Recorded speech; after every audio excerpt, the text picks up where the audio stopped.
So something a little different to tear down. I'm not sure I'm thrilled that somebody gave this to me to recycle, but here we are.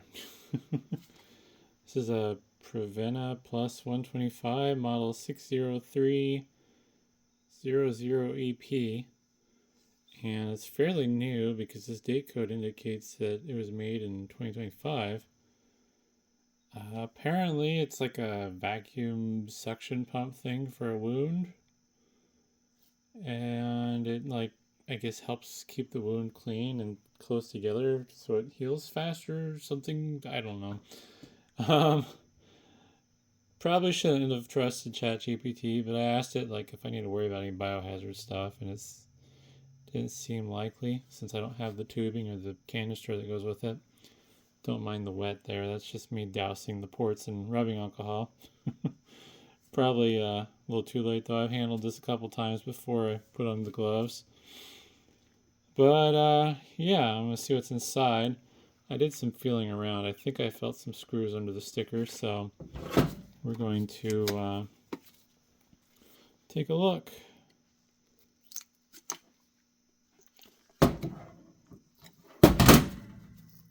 Hopefully there's nothing exciting and gross inside of this.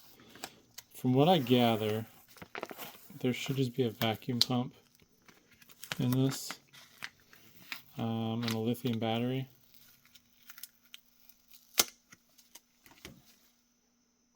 Okay, see more of the insides.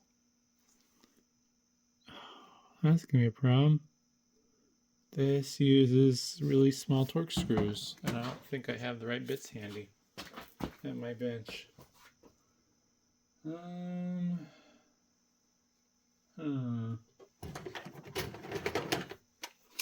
Contaminating all my stuff by touching it with my hands that touched that.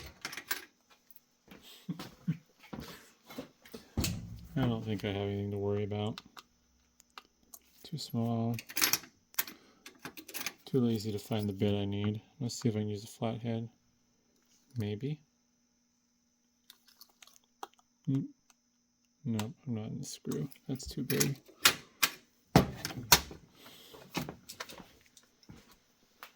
Probably shouldn't sniff it to check for any funny smells. I got a T8 in here. It looks awfully big compared to the screws inside of there. And that's not going to reach anyways. So it looks like I'm going to have to go grab a screwdriver kit. Alright, got my fancy screwdriver kit. I think this is going to be T6. Yep, T6.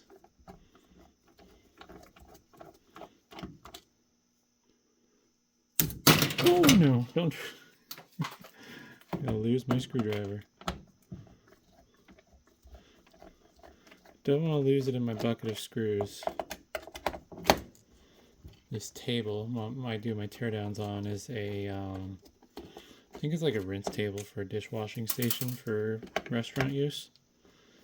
And I use the sink hole, or the drain hole that is, to dump all my screws in a bucket down under the workbench. It's actually pretty slick.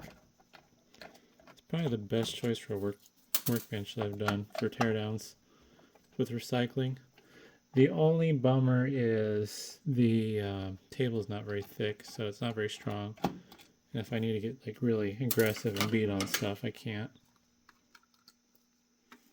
So here's the inside. Looks like the front's connected with a little flat flex cable.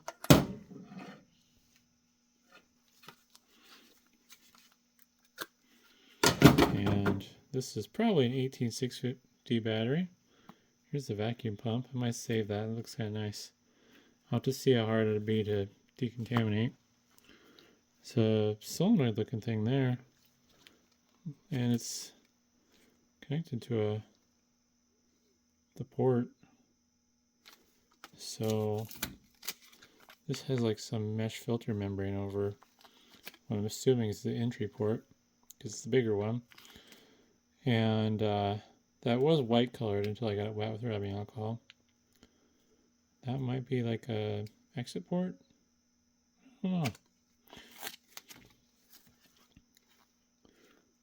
says valve.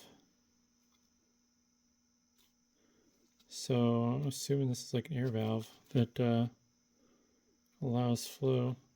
This is all shock mounted on some silicone or something. Kind of nice. Disconnect the motor. Battery's a 3-pin. It'd be funny if I actually had this connector I needed. Nope. Other connector. I need a 3-pin connector for a different project, but this is not the right connector. It's a Molex Spox or something like that. It's the name of the connector that I need. Interesting. So there's some sensors on the board that poke through. Oh, okay. Huh. So those two spots there. All right, now spread apart. These two big openings are actually the pressure sensors, it seems. The pump suction goes to these two holes. So it's kind of right. This big opening is for the suction. Not sure what this is. It's like an air channel that maybe stops there from being too much suction. I don't know. But let's see if there's anything on this board.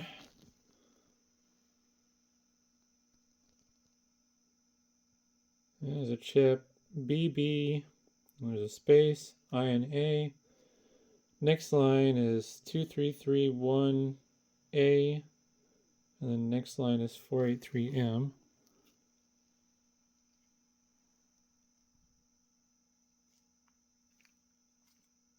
There we go. And looks like we got a big ARM chip there. STM32F030.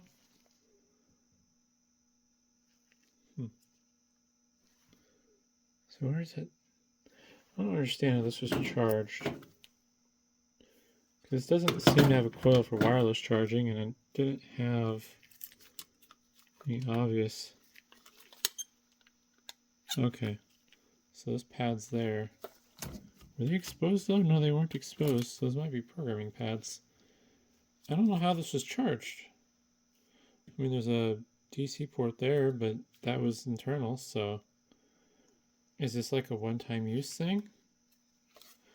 I didn't really read into it too much. There's also a surface mount buzzer on it. Some power regulation.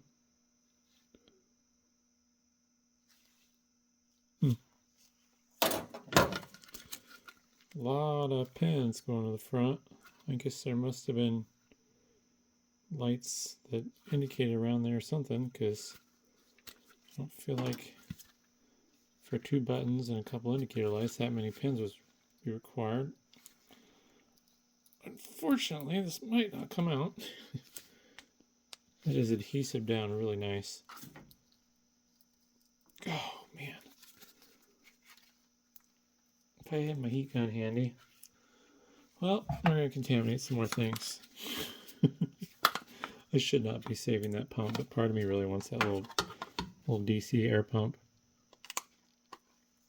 There we go. Sorry, I wasn't trying to flip you off in the video, for those of you watching this. Just my finger happened to go that direction. Oh god. So there's the control board. And let's see if we can get this front cover off.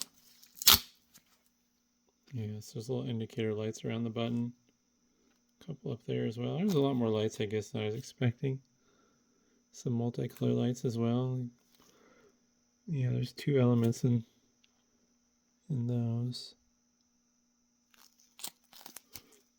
Nice tactile switches. Looks like there was an option for 2 more switches for maybe a different model, but not populated on this particular one. And let's see here. Let's get this off.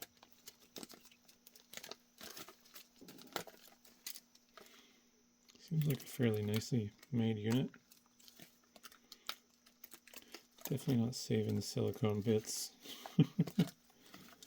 Looks like there might have been enough room for two 18650s based on the amount of space. I don't know. These nubs would have been in the way. And this does have a 3M part number on it. 3.6 volt, 3350 milliamp hours, 12.1 watt hours. Very nicely packaged. There's also a charge controller there. You see the lead coming off of the battery itself into the charge controller. Here's the pump. Thomas branded. I don't know if that's good or not. It doesn't say the input voltages. Be interesting to know what this runs off of. Also how much noise it makes. Probably save it. Don't know why. I'm a hoarder like that. Otherwise if I scrap it, there's like, I don't know, 5 cents of scrap in there. That's probably the best part of this thing for me. There we go. I mean, this thing's kind of neat, but I don't know how it works. I mean, it looks like a coil, wound like a solenoid. I don't know, 3 volts. So I wonder if maybe it has to, like if there's a little flapper or something inside of there that it has to actuate to allow airflow. I don't know. But yeah, that's interesting. Probably gonna give this all a nice little spraying of rubbing alcohol just to be safe, but don't see anything goofy on my fingers. I think that's just dust from touching stuff. But either way, hopefully you found that interesting, and thanks for watching.